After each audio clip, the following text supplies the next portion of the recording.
ಪ್ರಪಂಚದಲ್ಲಿ ಅತಿ ಹಳೆಯ ಪೇಂಟಿಂಗ್ ಸಿಕ್ಕಿರೋದು 40ರಿಂದ 50,000 ವರ್ಷಗಳ ಹಿಂದೆ ಅಂತೆ. ಅದು ಆಫ್ಘಾನಿಸ್ತಾನದಲ್ಲಿ ಮೊನ್ನೆ ಅಷ್ಟೇ ನಡೆದಂಥ ಒಂದು ಸಂಶೋಧನೆಯಿಂದ ಗೊತ್ತಾಗಿದೆ. ಗುಹೆಗಳಲ್ಲಿ ಮಾಡಿರುವಂತಹ ಪೇಂಟಿಂಗ್ನಿಂದ ಹಿಡಿದು ಸೀರೆ ಮೇಲೆ ಮೂಡುವಂತಹ ಕಲಂಕಾರಿ ಕುಂಚದವರೆಗೂ ನಮಗೆ ಪ್ರತಿಯೊಂದು ಪೇಂಟಿಂಗ್ನಲ್ಲೂ ವಿಭಿನ್ನವಾದಂತಹ ಬಣ್ಣಗಳು ಕಾಣಿಸುತ್ತೆ, ವಿಭಿನ್ನವಾದಂತಹ ಕಾನ್ಸೆಪ್ಟ್ಗಳು ಕಾಣಿಸುತ್ತೆ. ಆ್ಯಂಡ್ ಬಣ್ಣಗಳ ಚಿತ್ತಾರ ಖಂಡಿತವಾಗ್ಲೂ ಎಲ್ರಿಗೂ ಖುಷಿ ಕೊಡುತ್ತೆ. ಸೊ ಇವತ್ತು ವೆಲ್ಕಮ್ ಟು ಇನ್ಫೋ ಎಟ್ ಹೊನ್ನಡಿ ಅಂತ ಹೇಳ್ತಾ ಇದೆ ಫಿಡೆಲಿಟಿಸ್ ಆರ್ಟ್ ಗ್ಯಾಲರಿ. ನಾವು we are ready for a gallery walk.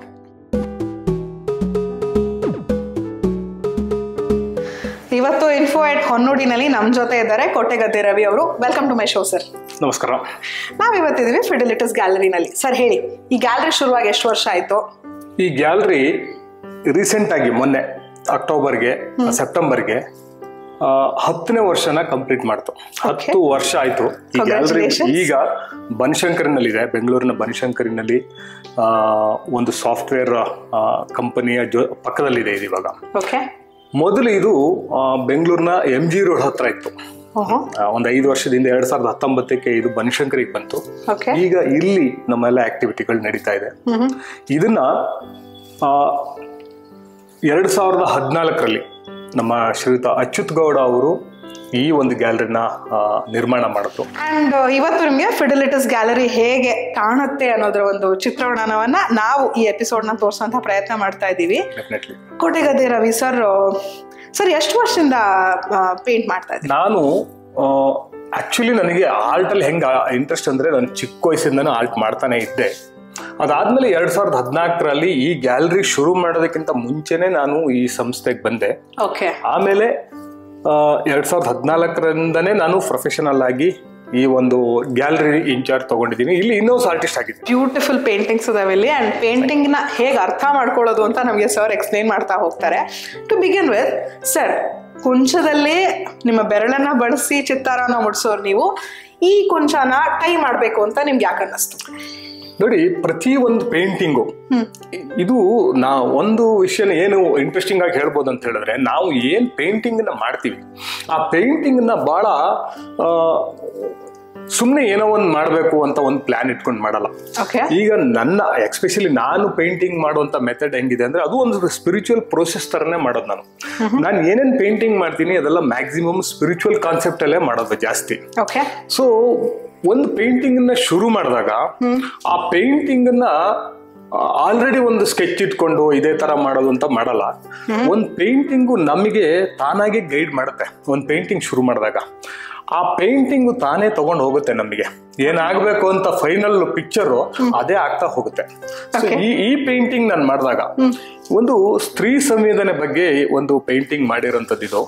ಇದ್ರಲ್ಲಿ ನೀವು ನೋಡಿರ್ಬೋದು, ಒಂದು ಲೇಡಿ ಇದ್ದಾಳೆ, ಅದರಲ್ಲಿ ಅರ್ಧ ಭಾಗ ಮಾತ್ರ ಕಾಣ್ತಾ ಇದೆ ನಿಮ್ಗೆ, ಪೂರ್ತಿ ಇಲ್ಲ, ಅರ್ಧ ಭಾಗ ಇದೆ, ಎಕ್ಸಾಕ್ಟ್ಲಿ ಅರ್ಧ ಭಾಗ. ಒಂದು ಲೇಡಿ, ಅವಳಿಗೆ ಕೈಗೆ ಮೊಳೆಗಳಿಂದ ಫಿಕ್ಸ್ ಮಾಡಿದ್ದಾರೆ.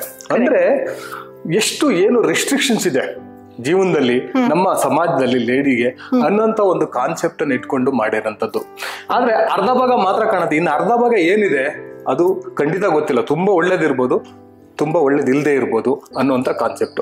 ಇದರಿಂದ ಬಿಡುಗಡೆ ಹೇಗಂದ್ರೆ, ಈ ಒಂದು ಕಲ್ಚರ್ನ ಮೇಂಟೈನ್ ಮಾಡುವಾಗ ಆ ಥರ ರಿಸ್ಟ್ರಿಕ್ಷನ್ಸ್ ಇರುತ್ತೆ. ಈ ಹಿನ್ನೆಲೆಯಲ್ಲಿ ನೋಡ್ಬೋದು, ಇವಳದೇ ಬೆನ್ ಭಾಗ ನಿಮ್ಗೆ ಕಾಣ್ತಾ ಹೋಗುತ್ತೆ ಇಲ್ಲಿ, ಬ್ಯಾಕ್ ಸೈಡ್ ಇದೆ ಅಂತ. ಅಂದ್ರೆ ಇದಕ್ಕೆ ಬೆನ್ನು ತಿರುವಿ ಹೋಗುವಂತಹ ಒಂದು ಸ್ವಾತಂತ್ರ್ಯದ ಕಡೆಗೆ ಹೋಗುವಂತ ಒಂದು ಕಾನ್ಸೆಪ್ಟ್ ಕೂಡ ಇದರಲ್ಲಿ ಇದೆ. So beautiful. ನಮ್ಗೆ ಒಬ್ಬ ಕಾಮನ್ ಮ್ಯಾನ್ಗೆ ಈ ತರದ್ ಒಂದು ಪೇಂಟಿಂಗ್ ನ ನೋಡಿದಾಗ, ಕಲರ್ ಚೆನ್ನಾಗಿದೆ ಅಲ್ವಾ, ನೋಡಿದ ತಕ್ಷಣ ಅದೊಂಥರ ಅಟ್ರಾಕ್ಟಿವ್ ಆಗಿ ಕಾಣಿಸ್ತಿದೆ ಅಲ್ವಾ, ಇದೇನೋ ಸ್ಪೆಷಲ್ ಆಗಿ ಕಾಣುತ್ತಲ್ವಾ ಅಂತ ಗಮನ ಹೋಗ್ಬೋದು. ನೀವ್ ಹೇಳೋವರೆಗೂ ನಾನು ಗಮನಿಸಿರ್ಲಿಲ್ಲ ಇಲ್ಲಿ ಒಂದು ಬೆನ್ ಭಾಗ ಇದೆ. ಮಹಿಳೆ ಈ ಕಟ್ಟುಪಾಡುಗಳಿಂದ ಅದಕ್ಕೆ ಬೆನ್ನು ಮಾಡಿ ಹೋಗ್ತಾ ಇದ್ದಾಳೆ ಅನ್ನೋ ಕಾನ್ಸೆಪ್ಟ್. ಸೊ ಪ್ರಾಬಬ್ಲಿ ಆಡಿಯನ್ಸ್ ಕೂಡ ಇಷ್ಟ ಆಗತ್ತೆ ಅನ್ಸುತ್ತೆ. ಈ ತರ ನಾವು ಪ್ರತಿಯೊಂದು ಪೇಂಟಿಂಗ್ನು ಅನಲೈಸ್ ಮಾಡಬಹುದು. ಸೊ ಇಲ್ಲೊಂದು ಪೇಂಟಿಂಗ್ ಇದೆ. ನನಗೆ ಈ ಪೇಂಟಿಂಗ್ ಅರ್ಥ ಆಗ್ತಾ ಇರೋದು, ಧ್ಯಾನದಲ್ಲಿ ಒಬ್ಬ ಯೋಗಿ ಕುಳಿತಿದ್ದಾರೆ ಅಂತ.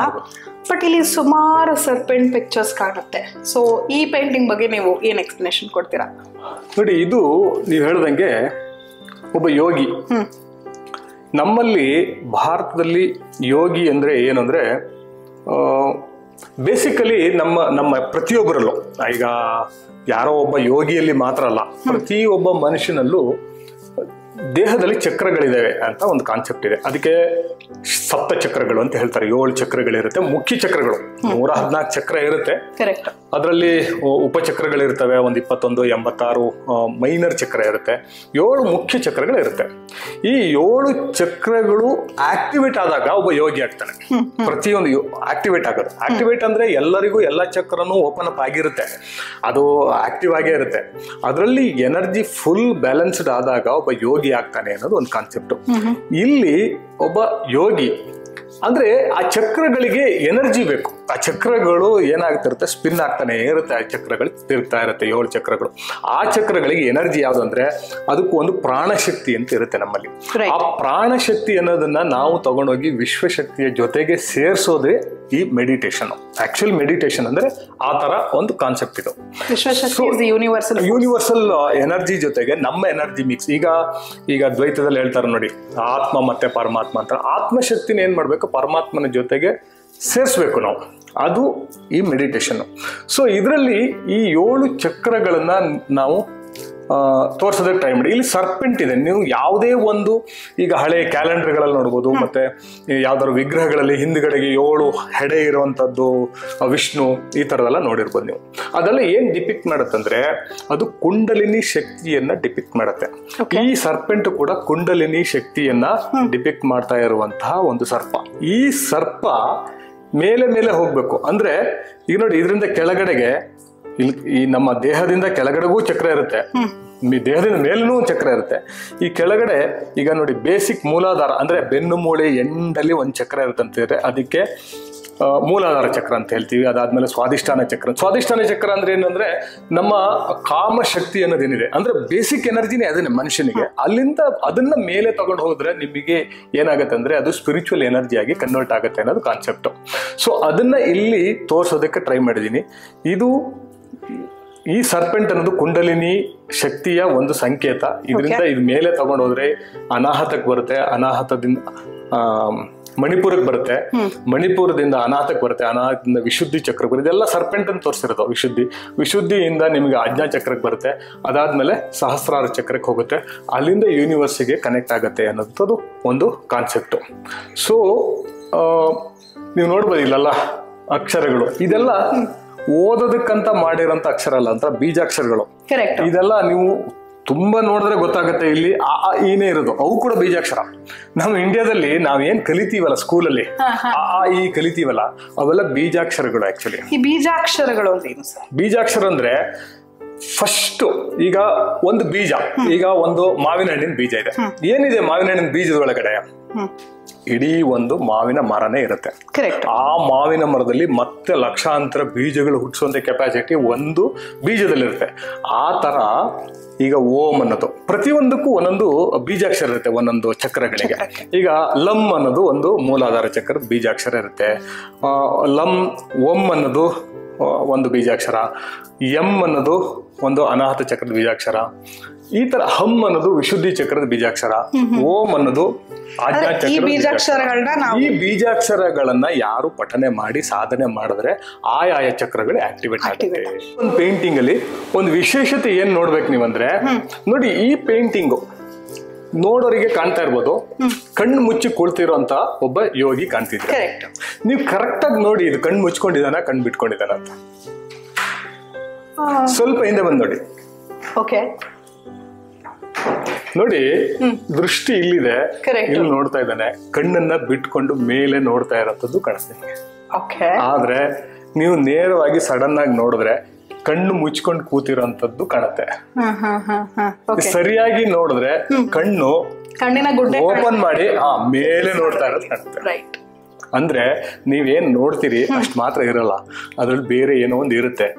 ನೀವು ಒಂದು ಮ್ಯೂಸಿಕ್ನ ಹೆಂಗ್ ಅಂಡರ್ಸ್ಟ್ಯಾಂಡ್ ಮಾಡ್ಕೊಂತೀರಿ, ಒಂದು ಪುಸ್ತಕನ ಓದಿ ಹೆಂಗ್ ಅಂಡರ್ಸ್ಟ್ಯಾಂಡ್ ಮಾಡ್ಕೊಂಡು, ಒಂದು ಪಿಕ್ಚರ್ನು ಕೂಡ ಅದೇ ತರ ನೋಡಿ ಅಂಡರ್ಸ್ಟ್ಯಾಂಡ್ ಮಾಡ್ಕೋಬೇಕಾಗತ್ತೆ. ಆರ್ಟಿಸ್ಟ್ ಥಾಟ್ಸ್ ಗೊತ್ತಿದ್ರೆ ಈ ಪಿಕ್ಚರ್ಗಳೆಲ್ಲ ತುಂಬಾ ಇಂಟ್ರೆಸ್ಟಿಂಗ್ ಅಂತ ಅನ್ಸುತ್ತೆ. ಇಲ್ಲ ಅಂದ್ರೆ ನಾವು ಅದನ್ನ ನೋಡೋದಿಲ್ಲ, ಏನೋ ಮಾಡಿರ್ತಾರೆ, ಏನೋ ನಮ್ಗೆ ಅರ್ಥ ಆಗಿಲ್ಲ.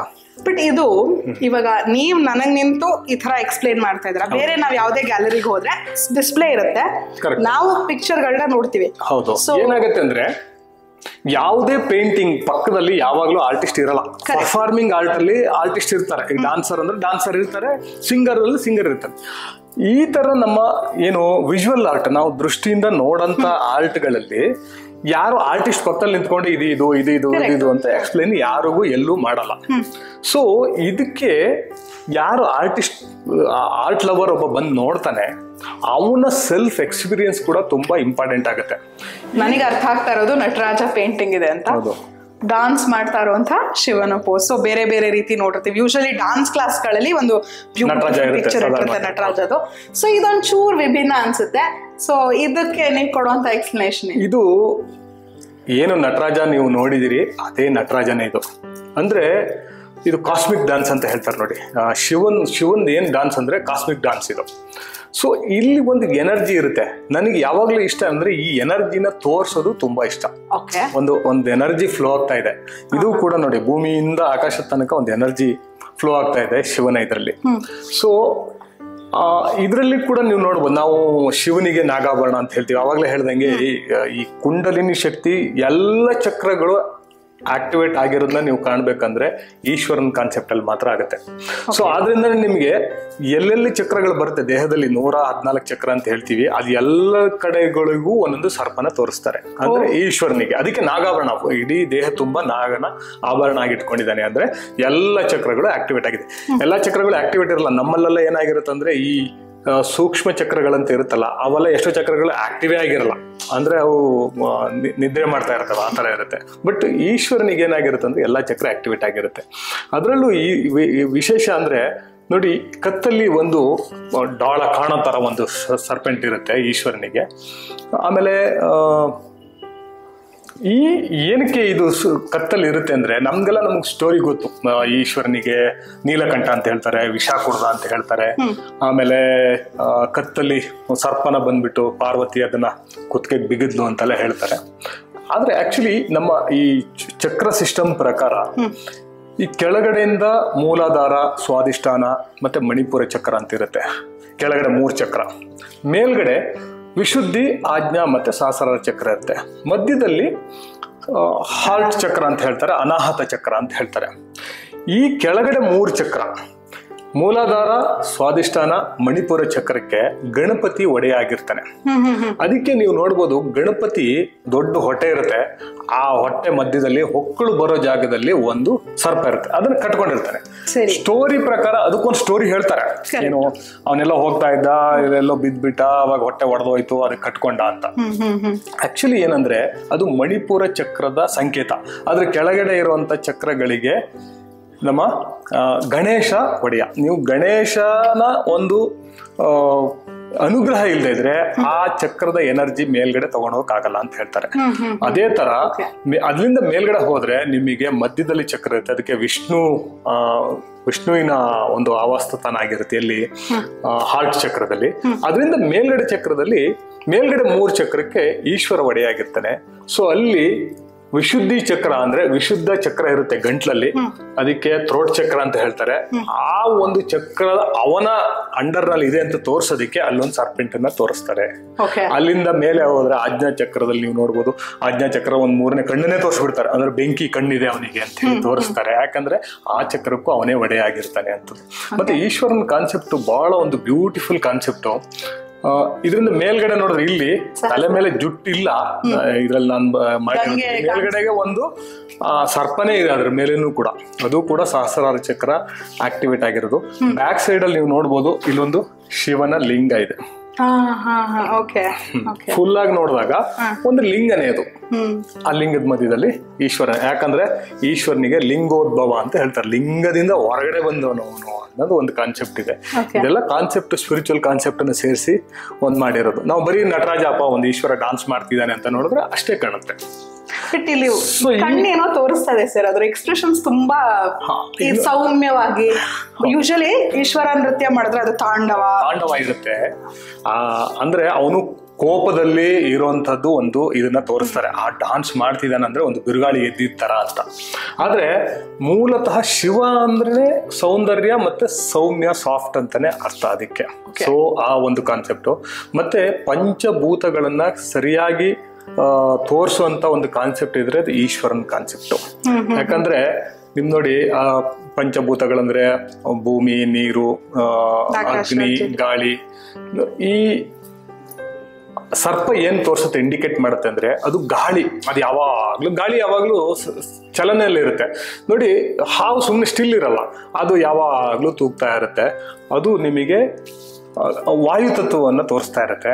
ಆಮೇಲೆ ನಿಮ್ ಮೇಲ್ಗಡೆ ಹಣೆ ಗಣ್ಣಿರುತ್ತೆ, ಆ ಹಣೆ ಗಣ್ಣು ಏನ್ ಮಾಡುತ್ತೆ, ಅಗ್ನಿ ತತ್ವನ ತೋರಿಸ್ತಾ ಇರುತ್ತೆ. ಅದೇ ತರ ಇನ್ನೊಂದು ಯಾವುದು, ಜಲತತ್ವ. ಮೇಲ್ಗಡೆ ಒಂದು ಗಂಗೆ ಇರ್ತಾರೆ, ಮೇಲ್ಗಡೆಯಿಂದ ನೀರು ಸುರಿತಾನೆ ಇರುತ್ತೆ, ಅದು ಜಲತತ್ವನ ತೋರಿಸುತ್ತೆ. ಇದು ಆಕಾಶ ತತ್ವನ ನೋಡಿ, ಅವನು ನೀಲಿ ಇರ್ತಾನೆ, ಮತ್ತೆ ಹಣೆನಲ್ಲಿ ಒಂದು ಚಂದ್ರ ಇರ್ತಾನೆ, ಯಾವಾಗಲೂ ಚಂದ್ರ. ನೋಡಿ, ಒಂದು ಚಂದ್ರ ಅವನ ಹಣೆನಲ್ಲಿ ಒಂದು ಗೆರೆ ತರ ಕಾಣ್ತಾ ಇದೆ ಅಂದ್ರೆ ಒಂದು ಎಷ್ಟು ದೊಡ್ಡ ಕಾನ್ಸೆಪ್ಟ್ ಇರಬೇಕು. ಚಂದ್ರ ಚಿಕ್ಕದಾಗಿ ಅವನ ತಲೆಗೆ ಬಂದಿಲ್ಲ, ಚಂದ್ರ ಒಂದು ಚಿಕ್ಕ ಗೆರೆ ಆಗೋಷ್ಟು ದೊಡ್ಡ, ಅವನ ತಲೆನಲ್ಲಿ ಒಂದು ಗೆರೆ ಆಗೋಷ್ಟು ಅಷ್ಟು ದೊಡ್ಡ ಕಾನ್ಸೆಪ್ಟ್ ಈಶ್ವರ ಇರೋದು. ಸೊ ಈ ತರ ಎಲ್ಲ ತತ್ವಗಳನ್ನ ತೋರಿಸುವಂತಹ ಒಂದು ಕಾನ್ಸೆಪ್ಟ್ ಯಾವ್ದಿದೆ ಅಂದ್ರೆ ನಮ್ದಲ್ಲ, ನಮ್ಮ ಏನ್ಷಿಯಂಟ್ ಕಾನ್ಸೆಪ್ಟ್ ಏನಿದೆ ಅದರಲ್ಲಿ ಈಶ್ವರನ ಪಂಚತತ್ವಗಳನ್ನ ತುಂಬಾ ಚೆನ್ನಾಗಿ ತೋರಿಸುವಂತಹ ಒಂದು ಇದು. ಆದ್ರಿಂದ ಈಶ್ವರ ಎಲ್ಲರಿಗೂ ಇಷ್ಟ ಸಾಧಾರಣವಾಗಿ ಆಗ್ತಾನೆ. ಅದು ಕಲಾವಿದರಿಗೆ, ಎಸ್ಪೆಷಲಿ ಡಾನ್ಸರ್ಗಳಿಗೆ, ಸಿಂಗರ್ಗಳಿಗಂತೂ ಶಿವ ತುಂಬಾ ಇಷ್ಟ. ಇಲ್ಲಿ ಕೂಡ ನೀವು ಮಂತ್ರಗಳನ್ನ ಬರೆದೀನಿ. ಯಾಕಂದ್ರೆ ನೋಡಿ, ನಮ್ಮಲ್ಲಿ ಅಕ್ಷರಗಳು ಅಂತ ಹೇಳ್ತೀವಿ. ಅಕ್ಷರ ಅಂದ್ರೇನು, ನಾಶ ಇಲ್ಲದೆ ಇರೋಂಥ ಅಕ್ಷರಗಳು ಅಂತ. ಈ ಅಕ್ಷರಗಳು ಹೆಂಗ್ ಉತ್ಪತ್ತಿ ಆಯ್ತು ಅನ್ನೋದಕ್ಕೆ ಕಥೆ ಏನಂದ್ರೆ, ಈಶ್ವರ ಅವನ ಎದುರುಗಡೆ ಸಪ್ತ ಋಷಿಗಳನ್ನ ಕೂರಿಸ್ಕೊಂಡು ಡಮರುಗಳನ್ನ ಬಾರಿಸ್ತಾನೆ. ಅದಕ್ಕೆ ಅದು ಏನೋ ಆವಾಗ ಅವನ ಬಾರಿಸಿದ ಸದ್ದು ಬರುತ್ತಲ್ಲ, ಅದನ್ನ ನೋಟ್ ಮಾಡ್ಕೊಂಡ್ರೆ ಅವೇ ಅಕ್ಷರಗಳು. ಫಸ್ಟ್ ಅಕ್ಷರಗಳು ಕೊಟ್ಟಿರೋದು ನಮ್ಮ ಈಶ್ವರ. ಆದ್ರಿಂದ ನಿಮ್ಗೆ ಆ ಅಕ್ಷರಗಳು ಕಾಣುತ್ತೆ ಅಲ್ಲಿ. ಇಷ್ಟು ಕಾನ್ಸೆಪ್ಟ್. ಒಂದು ಬ್ಯೂಟಿಫುಲ್ ಪೇಂಟಿಂಗ್ ಇದೆ, ನೋಡೋರ್ಗೆ ಅಷ್ಟು ಸುಲಭ ಅನ್ಸಲ್ಲ. ಇಲ್ಲೊಂದು ಮನುಷ್ಯ ಕೂತಿರೋ ಹಾಗಿದೆ, ಮುಖದಲ್ಲಿ ನಾಯಿ ಚಿತ್ರನ ತಗೊಂಡು ಬಂದಿದ್ದಾರೆ. ಇಲ್ಲಿ ಒಂದು ಆಪಲ್ ಅಂತ ನನಗೆ ಅನಿಸ್ತಾ ಇದೆ, ಇದು ಬಹುಶಃ ಊಟಕ್ಕೆ ಇಟ್ಟಿರೋ ಥರ ಇದೆ. ಇಲ್ಲಿ ಒಳಗಡೆ ನಿಮ್ಗೆ ಇಂಟ್ರಿಕೇಟ್ ಆಗಿ ಇನ್ನೊಬ್ಬ ಮನುಷ್ಯ ಏನನ್ನೋ ಕಾಯ್ತಾ ಇರೋ ಹಾಗಿದೆ. ಇಲ್ಲೆಲ್ಲೋ ಒಂದು ಯೂನಿವರ್ಸ್ ಏನೋ ಕಾಣಿಸುತ್ತೆ. ಮತ್ತೆ ಅವ್ರು ಹೇಳ್ದಾಗೆ ಇಲ್ಲೊಂದಷ್ಟು ಒಂದು ಫ್ಯಾಮ್ಲಿ, ಪ್ರಾಬಬ್ಲಿ ಒಂದು ರೂರಲ್ ಏರಿಯಾ, ಯಾಕೆಂದ್ರೆ ಇಲ್ಲೊಂದು ಹಸುನ ತೋರಿಸಿದ್ದಾರೆ, ಇಲ್ಲೊಂದು ಫ್ಯಾಮಿಲಿನ ತೋರಿಸಿದ್ದಾರೆ. ಸೊ ಇದು ನೋಡಕ್ ತುಂಬಾ ಬ್ಯೂಟಿಫುಲ್ ಆಗಿದೆ. ನಿಮ್ಗೆ ನೋಡಿದ ತಕ್ಷಣ ಏನೋ ಒಂದು ನಿಮ್ ಗಮನ ಸೆಳೆಯುತ್ತೆ, ಇದ್ರಲ್ಲಿ ಏನೋ ಇದೆ ಅಂತ. ಆದ್ರೆ ಏನಿದೆ ಅಂತ ಸರ್ ಹೇಳ್ತಾರೆ ನಮ್ಗೆ. ಸರ್ ಹೇಳಿ. ಇದು ಈ ಪೇಂಟಿಂಗ್ ನೋಡಿ 2018 ಮಾಡಿರೋದು. ಸೊ ಎಲ್ಲಾ ಪೇಂಟಿಂಗ್ ನಲ್ಲೂ ಅವರು ಇಸ್ವಿಗಳನ್ನ ಮೆನ್ಷನ್ ಮಾಡಿದ್ದಾರೆ, ಪ್ರತಿಯೊಂದು ಇದ್ರಲ್ಲೂ ಇದು ಹಾಕಿರ್ತೀವಿ. ಸೊ ಯಾಕೆ ಈ ಸಿಗ್ನೇಚರು ಮತ್ತೆ ಈ ಒಂದು ಇಸ್ವಿ ಹಾಕಿರ್ತೀವಲ್ಲ, ಇದು ಎಷ್ಟು ಇಂಪಾರ್ಟೆಂಟ್ ಅಂದ್ರೆ, ಪ್ರತಿ ಆರ್ಟಿಸ್ಟನು ಅವನ ಸಿಗ್ನೇಚರ್ ಜೊತೆಗೆ ಒಂದು ಇಸ್ವಿ ಹಾಕಿರ್ತಾನೆ. ಏನಪ್ಪಾ ಅದ್ರ ಅರ್ಥ ಅಂದ್ರೆ, ನೋಡಿ ಪೇಂಟಿಂಗ್ಸ್ ಅಲ್ಲಿ ಇದು ಚೆನ್ನಾಗಿದೆ, ಇದು ಚೆನ್ನಾಗಿಲ್ಲ ಅಂತ ಅಲ್ಲ, ಈ ಥಾಟ್ಸ್ ಈ ಇಸ್ವಿನಲ್ಲಿ ಈ ತರ ಥಾಟ್ಸ್ ಇತ್ತು ನನಗೆ ಅಂತ. ಕರೆಕ್ಟ್. ಈಗ 10 ವರ್ಷ ಬಿಟ್ರೆ ಥಾಟ್ಸ್ ಬೇರೆನೂ ಆಗಿರ್ಬೋದು, ಅಥವಾ ಆ ಸ್ಟೈಲ್ ಬೇರೆ ಆಗಿರ್ಬೋದು, ಬೇರೆ ಕಾನ್ಸೆಪ್ಟೇ ಬೇರೆ ಆಗಿರ್ಬೋದು. ಬಟ್ ಇದು ಯಾವಾಗ ಮಾಡಿದ್ವಿ, ಈ ವರ್ಷದಲ್ಲಿ ಈ ತರ ಥಾಟ್ಸ್ ಅಲ್ಲಿ ಒಂದು ವರ್ಕ್ ಮಾಡಿದ್ವಿ ಅಂತ ಒಂದು ರೆಕಾರ್ಡ್ ಅದು. ಆದ್ರಿಂದ ಅಲ್ಲಿ ಸಿಗ್ನೇಚರ್ ಪ್ರತಿಯೊಬ್ಬ ಆರ್ಟಿಸ್ಟ್ ಹಾಕ್ಬೇಕು, ಮತ್ತೆ ಅಲ್ಲಿ ಒಂದು ಇದನ್ನ ಹಾಕಿರ್ತಾರೆ ಸಾಧಾರಣವಾಗಿ. ಈ ಪೇಂಟಿಂಗು ನಮ್ಮ ಕರ್ನಾಟಕ ಲಲಿತಕಲಾ ಅಕಾಡೆಮಿಯಿಂದ ಇದಕ್ಕೊಂದು ಅವಾರ್ಡ್ ಕೂಡ ಬಂದಿದೆ. ಇದು ವಾರ್ಷಿಕ ಪ್ರಶಸ್ತಿನ ಕೊಟ್ಟಿದ್ರು ಇದಕ್ಕೆ. ಸೊ ಇದು ಏನ್ ಕಾನ್ಸೆಪ್ಟ್ ಅಲ್ಲಿ ಮಾಡಿದ್ವಿ ನಾವಂದ್ರೆ, ನೋಡಿ ಮನುಷ್ಯನ ಬೇಸಿಕ್, ಈ ಬೇಸಿಕಲಿ ಮನುಷ್ಯ ಏನಂದ್ರೆ, ಈಗ ನಾವು ಒಬ್ಬ ಮನುಷ್ಯ ನೋಡಿ, ನಿದ್ದೆಗೆಟ್ಟು ಬದುಕುವಂತ ಮನುಷ್ಯರು ಇರ್ಬೋದು, ಭಯ ಇಲ್ದಿರೋಂಥ ಮನುಷ್ಯರು ಇರ್ಬೋದು, ಆಹಾರ ತಗೊಳ್ದೇನೆ ಬದುಕೋರನ್ನೆಲ್ಲ ನಾವು ಕೇಳಿದ್ವಿ, ಯಾರೋ ಯೋಗಿಗಳನ್ನೆಲ್ಲ ಇದ್ದಾರೆ ಅಂತ ಕೇಳಿದ್ವಿ. ಆದ್ರೆ ಈ ಮಾನವ ಜನಾಂಗ ನಮಗೆ ಈ ಒಂದು ಲಕ್ಷಾಂತರ ವರ್ಷದಿಂದ ಇಲ್ಲಿ ತನಕ ಬಂದಿದೆ ಅಂದ್ರೆ, ಅದರಲ್ಲಿ ಬೇಸಿಕಲಿ 4 ವಿಷಯ ಇದೆಯಂತೆ: ಆಹಾರ, ನಿದ್ರಾ, ಭಯ, ಮೈಥುನ ಅಂತ. ಮನುಷ್ಯನಿಗೆ ಆಹಾರ ಇಲ್ಲ ಅಂದ್ರೆ ಸತ್ತೋಗ್ಬಿಡ್ತಾನೆ, ಆಹಾರ ಇಲ್ಲ ಅಂದ್ರೆ, ಭಯ ಇಲ್ಲ ಅಂದ್ರೆ ಸತ್ತೋಗ್ತಾನೆ. ಎಷ್ಟೋ ಜನ ಅನ್ಕೊಂತಾರೆ ಭಯ ಇಲ್ಲ, ಧೈರ್ಯದಿಂದ ಬದುಕಿದೀವಿ ಅಂತ. ಆಕ್ಚುಲಿ ಮನುಷ್ಯ ಬದುಕಿರೋದು, ಇಲ್ಲಿ ತನಕ ಬಂದಿರೋದು ಭಯದಿಂದ. ನಾವ್ ಇವತ್ತು ಏನೇನೆಲ್ಲ ಹೊಸದೆಲ್ಲ ಕಂಡುಹಿಡಿತಾ ಇದೀವಿ, ಅದು ನಮ್ಮ ಭಯನ ಸರ್ವೆ ಮಾಡ್ಕೊಳಕ್ಕೆ. ಅಂದ್ರೆ ನಮ್ಗೇನಾರು ಅಪಾಯ ಆಗ್ಬಾರ್ದು, ಅದಕ್ಕೆ ನಾವು ಒಂದು ಸೇಫ್ಟಿಗೋಸ್ಕರ ನಾವು ಹೊಸದನ್ನೆಲ್ಲ ಕಂಡಿಡ್ಕೊಂಡು ಇಲ್ಲಿ ತನಕ ಮನುಷ್ಯ ಬಂದಿದ್ದಾನೆ. ಭಯನೇ ಇಲ್ದಿದ್ರೆ ಏನ್ ಮಾಡ್ತಿದ್ದ ಮನುಷ್ಯ ಅಂದ್ರೆ, ಈಗ ಯಾರಾದ್ರೂ ಒಂದು ಗುಂಡು ಹೊಡೆದ್ರೆ ನಂಗೆ ಭಯನೇ ಆಗ್ತಿರ್ಲಿಲ್ಲ, ಹೋಗಿ ಎದೆ ಕೊಟ್ಬಿಡ್ತಾ ಇದ್ದ. ಈಗ ಟ್ರೈನ್ ಬಂದ್ರೆ ನಂಗೆ ಭಯನೇ ಇಲ್ಲ, ಹೋಗಿ ಟ್ರೈನ್ ಕೆಳಗೆ ಬಿದ್ದು ಬಿಡ್ತಾ ಇದ್ದೆ. ಈ ತರ ಅಪಾಯಗಳಿಗೆ ಈಸಿ ಒಡ್ಕೊಳ್ತಾ ಇದ್ದ. ಸೊ ಆದ್ರಿಂದ ಭಯ ಅನ್ನೋದು ಬಹಳ ಮುಖ್ಯ ಮನುಷ್ಯನಿಗೆ. ಪಾಸಿಟಿವ್ ಫಿಯರ್ ಬಗ್ಗೆ ಮಾತಾಡ್ತಾ ಆಹಾರ ಆಯ್ತು, ಭಯ ಆಯ್ತು, ಮೈಥುನ ಅಂದ್ರೆ ಈಗ ಈ ನಮ್ಮ ಜನಾಂಗ ಹೆಂಗ್ ಮುಂದುವರಿಯುತ್ತೆ ಅಂದ್ರೆ ಈ ಮೈಥುನದಿಂದ ಎಲ್ಲ ಪ್ರಾಣಿಗಳು, ಎಲ್ಲ ಪಕ್ಷಿಗಳು, ಎಲ್ಲ ಮನುಷ್ಯರು ಮುಂದುವರಿಬೇಕಂದ್ರೆ ಅದು ಇರಲೇಬೇಕು. ಅದು ಯಾವಾಗ ನಿಂತೋಗ್ಬಿಟ್ರೆ ಮನುಷ್ಯ ನೆಕ್ಸ್ಟ್ ಯಾವಾಗಲೂ ಆಗೋದೇ ಇಲ್ಲ. ಆಹಾರ, ನಿದ್ರಾ, ಭಯ, ನಿದ್ರೆ. ಮನುಷ್ಯನಿಗೆ ನಿದ್ದೆ ಇಲ್ಲ ಅಂದ್ರೆ ಏನಾಗ್ಬಿಡುತ್ತೆ ಅಂದ್ರೆ ನಿದ್ದೆಗೇಡ ಬುದ್ಧಿಗೇಡ ಅಂತ ಹೇಳ್ತಾರೆ ನೋಡಿ. ಅಂದ್ರೆ ನಿದ್ದೆನಲ್ಲಿ ಏನಾಗತ್ತೆ ಮನುಷ್ಯನಿಗೆ ಅಂದ್ರೆ, ಈ ಹಗಲಲ್ಲೆಲ್ಲ ಏನೇನೇನೆಲ್ಲ ಮಾಡಿರ್ತೀವಲ್ಲ, ಎಷ್ಟೊಂದು ಕಲೆಕ್ಟ್ ಆಗಿರುತ್ತೆ. ಅಂದ್ರೆ ಪ್ರತಿ ಒಂದು ನಾವು ಗಮನಿಸದೇ ಇರೋದು ಕೂಡ ಒಂದು ಪಿಕ್ಚರ್ ಆಗಿ ನಮ್ಮ ಮನಸ್ಸೊಳಗೆ ಹೋಗುತ್ತೆ. ಅದನ್ನ ಬೇಕಾಗಿರೋದು ಬೇಡದೇ ಇರೋದನ್ನೆಲ್ಲ ಅನಾಲಿಸಿಸ್ ಮಾಡಿ ಮಾಡಿ ಮಾಡಿ ಮಾಡಿ ಏನ್ ಮಾಡುತ್ತೆ ಮೈಂಡು, ಸಬ್ ಕಾನ್ಶಿಯಸ್ ಲೆವೆಲಿಗೆ ತಳುತ್ತೆ. ಬೇಕಾಗಿರೋದನ್ನ ನಾಳೆ ಏನು 6 ಗಂಟೆಗೆ ಹೇಳ್ಬೇಕಾ 5 ಗಂಟೆಗೆ ಹೇಳ್ಬೇಕು ಅನ್ನೋದನ್ನ ಮಾತ್ರ ಮೇಲಿಟ್ಟಿರುತ್ತೆ. ಬೇಡದೇ ಇರೋದನ್ನೆಲ್ಲ ಕೆಳಗಡೆ ಎಷ್ಟೊಂದು ವಿಷಯ ಪ್ರತಿ ಫ್ರಾಕ್ಷನ್ ಆಫ್ ಸೆಕೆಂಡ್ ಕೂಡ ಒಂದು ಇಮೇಜ್ ಆಗಿ ನಮ್ಮ ಒಳಗಡೆ ಹೋಗ್ತಾ ಇರುತ್ತೆ. ಸೊ ಆ ಕಾನ್ಸೆಪ್ಟ್ ಇಟ್ಕೊಂಡು, ಅಂದ್ರೆ ಆಹಾರ, ನಿದ್ರಾ, ಭಯ, ಮೈಥುನ ಇಟ್ಕೊಂಡು ಈ ಒಂದು ಪೇಂಟಿಂಗ್ ನ ಮಾಡಿರೋದು. ಆದ್ರೆ ಒಂದು 5ನೇ ಡೈಮೆನ್ಷನ್ ಕೂಡ ಇದೆ ಈ 4 ಅಲ್ಲದೆ. ನನ್ನ ಪ್ರಕಾರ ಏನು ಅಂದ್ರೆ, ಮನುಷ್ಯ ಒಂದು ನಿರೀಕ್ಷೆನಲ್ಲೇ ಇರ್ತಾನೆ ಇಡೀ ಜೀವಮಾನದಲ್ಲಿ. ಪ್ರತಿಯೊಬ್ಬರಿಗೂ ನೋಡಿ, ಅವನು 100 ಕೋಟಿ ಇರೋನಾಗಿರ್ಬೋದು ಅಥವಾ 10 ರೂಪಾಯಿ ಇಲ್ಲದೆ ಇರೋನಾಗಿರ್ಬೋದು, ಅವನಿಗೆ ಈಗ ನಾನೇನಿದ್ದೀನಿ ಇದಕ್ಕಿಂತ ನೆಕ್ಸ್ಟ್ ಇಂಪ್ರೂವ್ ಆಗಬೇಕು, ಇದಕ್ಕಿಂತ ಚೆನ್ನಾಗಾಗಬೇಕು, ಇನ್ನೇನೋ ಆಗತ್ತೆ ಚೆನ್ನಾಗಿ ಅಂದ್ರೆ ಆಶಾವಾದ, ಮುಂದೆ ಏನೋ ಆಗತ್ತೆ. ಈಗ ಇಡೀ ಸಮಾಜಕ್ಕೆ ಯಾವ ತರ ಇರುತ್ತೆ ಅಂದ್ರೆ, ಯಾವುದೋ ಒಬ್ಬ ಮನುಷ್ಯ ಬರ್ತಾನೆ, ಅವತಾರ ಪುರುಷ ಬಂದ್ಬಿಡ್ತಾನೆ, ನಮ್ಮನ್ನೆಲ್ಲ ಉದ್ಧಾರ ಮಾಡ್ತಾನೆ ಅಂತಾನೆ ಇರ್ಬೋದು. ಇನ್ ಕೆಲವರಿಗೆ ಏನಿರುತ್ತೆ ಅಂದ್ರೆ, ಒಂದು ಮಿಲಿಟರಿ ರೂಲ್ ಬಂದ್ಬಿಟ್ರೆ ತುಂಬಾ ಚೆನ್ನಾಗಿರುತ್ತೆ ಅಂದ್ರೆ ಕಲ್ಪನೆಗಳು. ಹಿಂಗಾದ್ರೆ ಈಗಿರೋ ಚೆನ್ನಾಗಿಲ್ಲ, ನಮಗೆ ಈಗ ಏನಿದೆ ಇದು ಚೆನ್ನಾಗಿಲ್ಲ, ಮುಂದೆ ಏನೋ ಬರುತ್ತೆ ಬೇರೆ ತರದ್ದು, ಅದು ಚೆನ್ನಾಗಿರೋ, ಅದು ನಮ್ಗೆ ಗೊತ್ತಿಲ್ಲದಿರೋ ಆಗಿರ್ಬೇಕು. ಮಿಲಿಟರಿ ರೂಲ್ ಎಷ್ಟು ಕಷ್ಟ ಅಂತ ಜನಗಳಿಗೆ ಗೊತ್ತಿಲ್ಲ, ಇದು ಎಷ್ಟು ಆರಾಮ್ ಅಂತ ಗೊತ್ತಿಲ್ಲ. ಇದು ಹೋದ್ಮೇಲೆ ಗೊತ್ತಾಗುತ್ತೆ ಇದು ಚೆನ್ನಾಗಿದೆ ಅಂತ. ಅವಾಗ ಅನ್ಸುತ್ತೆ ಪ್ರಜಾಪ್ರಭುತ್ವ ಬರಬೇಕು ಅಂತ ಅನ್ಸುತ್ತೆ. ಇಲ್ಲ ಕೆಲವರಿಗೆ ಅನ್ಸುತ್ತೆ ರಾಜಪ್ರಭುತ್ವ ಇದ್ದಾಗ ತುಂಬಾ ಚೆನ್ನಾಗಿತ್ತು, ರಾಜ ಏನ್ ಡಿಕ್ಲೇರ್ ಮಾಡಿ ಅದನ್ನೆಲ್ಲ ಕಂಟ್ರೋಲ್ ಮಾಡ್ತಾ ಇದ್ರು, ಇವಾಗ ಕಂಟ್ರೋಲ್ ಇಲ್ಲ ಜನಗಳಿಗೆ ಅನ್ನೋಂಥರಲ್ಲ ಭಾವನೆ ಇರುತ್ತೆ. ಆ ಥರ ನಿರೀಕ್ಷೆಗಳು. ಸೊ ಆ ನಿರೀಕ್ಷೆನಲ್ಲಿ ಈ ನಾಯಿಯ ಮುಖ ಏನ್ ಮಾಡುತ್ತೆ ಅಂದ್ರೆ, ನಾಯಿ ಯಾವತ್ತೂ ಕಾಯ್ತಾ ಇರುತ್ತೆ ತಮ್ಮ ಯಜಮಾನ ಬರ್ತಾನೆ ಅಂತನೋ ಇನ್ನೊಂದೇನೋ ಅಂತನೋ ಒಂದು ಕಾಯುವ ಸಿಂಬಲ್ ಆಗಿ ಇದನ್ನ ಯೂಸ್ ಮಾಡ್ಕೊಂಡಿರೋದು. ಅದು ಕೂಡ ಮನುಷ್ಯನ ಇನ್ನೂ ಹಿಂದ್ಗಡೆ ಹೋದ್ರೆ, ಇವತ್ತಿನ ಮನುಷ್ಯ ಈ ನಿರೀಕ್ಷೆಯಲ್ಲಿ ಇನ್ನೂ ಹಿಂದ್ಗಡೆ ಹೋದಾಗ್ಲೂ ಕೂಡ, ಅವ್ನು ಕಾಡು ಮನುಷ್ಯ ಆಗಿದ್ದಾಗ್ಲೂ ಕೂಡ, ಒಂದು ಗುಹಾಂತರ ಲೆವೆಲ್ ಇದ್ದಾಗ್ಲೂ ಕೂಡ ಅದೇ ನಿರೀಕ್ಷೆನಲ್ಲಿ ಇದ್ದ ಅನ್ನೋಂಥ ಕಾನ್ಸೆಪ್ಟ್ ನಾನು ಮಾಡಿರೋದು. ಇಲ್ಲೂ ನೋಡ್ಬೋದು ನಿಮ್ಗೆ, ಇಲ್ಲೂ ಒಂದು ಇಂಟ್ರೆಸ್ಟಿಂಗ್ ವಿಷಯ ನೋಡ್ಬೋದು ನಿಮ್ಗೆ. ಪ್ರಾಣಿಗಳಿತ್ತು, ಇದು ಗುಹಾಂತರ ಕಾಲದಲ್ಲಿ ಇರುವಂತ ಒಂದು ಫ್ಯಾಮಿಲಿ ಇದು. ಆ ಕಾಲದಲ್ಲಿ ನಿಮ್ಗೆ ಇಲ್ಲೆಲ್ಲ ಚಿತ್ರಗಳು ನೋಡ್ಬೋದು, ಗುಹೆಗಳಲ್ಲಿರುವಂತ ಚಿತ್ರಗಳನ್ನ ನೋಡ್ಬೋದು. ಜೊತೆಗೆ ಹಸುಗಳು ಅವ್ರ ಫ್ಯಾಮಿಲಿ ಪಾರ್ಟ್ ಆಗಿತ್ತು. ಇಲ್ಲಿ ನೀವೇನ್ ನೋಡ್ಬೋದು ಅಂದ್ರೆ, ನೋಡಿ ಇಲ್ಲೊಂದು ಚಕ್ರ ಇದೆ. ಈ ಚಕ್ರ ಏನು ಅಂದ್ರೆ, ಇದು ನಮ್ಮ ಮಣಿಪುರ ಚಕ್ರ. ಮಣಿಪುರ ಚಕ್ರ ಏನಂದ್ರೆ ನಿಮಗೂ ಧೈರ್ಯ, ಕಾನ್ಫಿಡೆನ್ಸು, ಕರೇಜ್ ಇವನ್ನೆಲ್ಲ ಕೊಡುವಂತ ಒಂದು ಚಕ್ರ. ನೋಡಿ ಮೇಲ್ ಪರ್ಸನ್ಗೆ ಅಷ್ಟು ಕರೇಜ್ ಇರ್ಬೇಕಂದ್ರೆ ಇದು ಫುಲ್ ಆಕ್ಟಿವೇಟ್ ಆಗಿತ್ತು ಆ ಕಾಲದಲ್ಲಿ. ಈ ಸ್ತ್ರೀ ಏನಾಗಿದೆ ಸ್ವಾದಿಷ್ಠಾನ ಚಕ್ರ. ಇದು ಆಸೆ, ಆಕಾಂಕ್ಷೆ, ಕೇರಿಂಗು, ಸೆಕ್ಸುವಾಲಿಟಿ ಇದಕ್ಕೆಲ್ಲ ಸಂಬಂಧಪಟ್ಟ. ಇವಳು ಇಡೀ ಫ್ಯಾಮಿಲಿನ ಕಾಯ್ತಾ ಇರ್ತಾ ಇದ್ಲು, ಅಂದ್ರೆ ನೋಡ್ಕೊಳ್ತಾ ಇದ್ಲು ಅಂತ. ಆ ಕಾಲಘಟ್ಟದಿಂದನೂ ಕೂಡ ಈ ತರ ಇದಾನೆ ಅನ್ನೋದನ್ನ ತೋರಿಸಿದಂತ ಒಂದು ಚಿತ್ರ. ಇದು ನನ್ನ ಕಾನ್ಸೆಪ್ಟ್. ಇಲ್ಲೊಂದು ಬ್ಯೂಟಿಫುಲ್ ಪಿಕ್ಚರ್. ಒಂದು ಮಹಿಳೆ ಕಾಣಿಸ್ತಾ ಇದ್ದಾಳೆ ನಮ್ಗೆ ಇಲ್ಲಿ. ಮೋಸ್ಟ್ಲಿ ಗೌತಮ ಬುದ್ಧ ಅಂತ ಅನ್ಸುತ್ತೆ ನೋಡಿದ್ರೆ. ಸೊ ಮಹಿಳೆ ಭಿಕ್ಷಾ ಪಾತ್ರೆ ಇಟ್ಕೊಂಡು ಎಲ್ಲಾನು ಬಿಟ್ಟು ಎಲ್ಲೋ ದೂರ ಹೋಗ್ತಾ ಇದ್ದಾಳೇನೋ ಅಂತ ನನಗನ್ಸುತ್ತೆ. ಸೊ ಈ ಪೇಂಟಿಂಗ್ ಬಗ್ಗೆ ನೀವೇನು ಎಕ್ಸ್ಪ್ಲನೇಷನ್ ಕೊಡ್ತೀರಿ? ಇದು ಆಮ್ರಪಾಲಿ ಅಂತ ಒಬ್ಳು ಇದ್ಲು ಬುದ್ಧನ ಕಾಲದಲ್ಲಿ. ಅವಳು ನಗರವಧು ಆಗಿತ್ತು. ನಗರವಧು ಅಂದ್ರೆ ಅವಳು ಏನಂತಾರೆ, ಒಂದು ರಾಜರಿಗೆ ಸಲ್ಲಬೇಕಾದಂತಹ ಒಂದು ವೇಶ್ಯ ಆ ಕಾಲದಲ್ಲಿ. ಅವಳು ಎಷ್ಟು ಸುಂದರವಾಗಿ ಇದ್ಲು ಅಂತ ಹೇಳಿದ್ರೆ, ಅವಳಿಗೋಸ್ಕರ ಆ ಕಾಲದ ರಾಜರುಗಳು ಯುದ್ಧ ಮಾಡ್ತಿದ್ರಂತೆ. ಅವಳಿಗೋಸ್ಕರ ಯುದ್ಧ ಮಾಡ್ತಾ ಇದ್ರು. ಅಂದ್ರೆ ಅಷ್ಟು ಒಂದು ಪ್ರೆಸ್ಟೀಜಿಯಸ್ ಆಗಿರುವಂತಹ ಒಂದು ಲೇಡಿ ಅವಳು.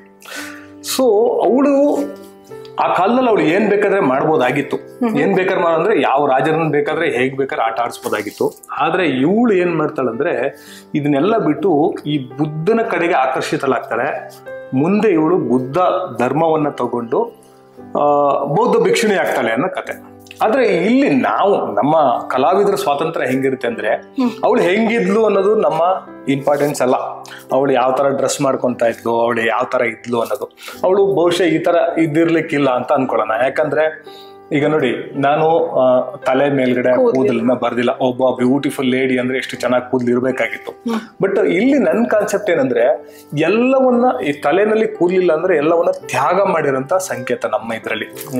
ನೀವು ಎಲ್ಲದನ್ನ ಬಿಟ್ರು ಅಂದ್ರೆ ತಲೆ ಕೂದಲು ತೆಗೆದ್ರೆ ನಿಮ್ಮಲ್ಲಿ ಇರುವಂತದ್ದು ಏನೋ ಹೋಯ್ತು ಅಂತ.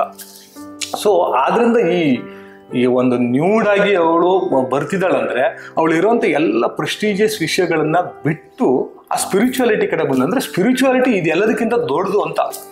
ನಮ್ಮ ಏನು ಆಸ್ತಿ ಅಂತಸ್ತು ಇದೆಲ್ಲ ಇದೆ, ಇದೆಲ್ಲದಕ್ಕಿಂತ ದೊಡ್ಡ ವಿಷಯ ಸ್ಪಿರಿಚುವಾಲಿಟಿ ಆಗಿತ್ತು ಅನ್ನೋ ಒಂದು ಕಾನ್ಸೆಪ್ಟು ನಾನು ನನ್ನ ದೃಷ್ಟಿಕೋನದಲ್ಲಿ ಆಮ್ರಪಾಲಿನ ಈ ತರ ಮಾಡಿದ್ದೀನಿ.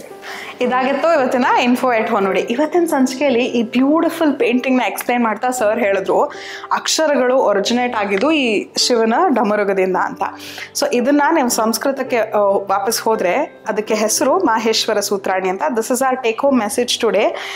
ನಮಗೆ ವೆಸ್ಟರ್ನ್ ಲ್ಯಾಂಗ್ವೇಜ್ನಲ್ಲಿ ಫಿಸಿಯಾಲಜಿ ನಮಗೆ ವಾಯ್ಸ್ ಹೇಗೆ ಮೂಡ್ ಬರುತ್ತೆ ಅಂತ ಎಕ್ಸ್ಪ್ಲೇನ್ ಮಾಡೋಕ್ಕೆ ಮುಂಚೆ ಪುರಾತನ ಕಾಲದಲ್ಲಿ ಈ ಮಾಹೇಶ್ವರ ಸೂತ್ರಾಣಿಯನ್ನು ಕೊಟ್ಟಿದ್ದಾರೆ. 14 ಲೈನ್ಗಳಿದೆ. ಈ 14 ಲೈನ್ಗಳಲ್ಲಿ ಪ್ರತಿಯೊಂದು ಅಕ್ಷರನೂ ದೇಹದ ಯಾವ್ಯಾವ ಭಾಗದಿಂದ ಹುಟ್ಟುತ್ತೆ ಅಂತ ಹೇಳ್ತಾರೆ. ಸೊ ಅದ್ರ ಬಗ್ಗೆ ನಾವು ಡೀಟೇಲ್ ಆಗಿ ಮಾತಾಡೋಣ. ಆದರೆ if you're interested you can go back and check Maheshwara Sutrani ಅಂತ ಹೇಳ್ತಾ this was today's info at Honnadi. ಇವತ್ತಿನ ಸಂಚಿಕೆ ನಿಮ್ಗೆ ಏನಾದ್ರು ಖುಷಿ ಕೊಟ್ಟಿದ್ರೆ, ಸಹಾಯ ಮಾಡಿದರೆ ಅಲ್ಲಿಗೆ ನಮ್ಮ ಕೆಲಸ ಮುಗ್ದ ಹಾಗೆ.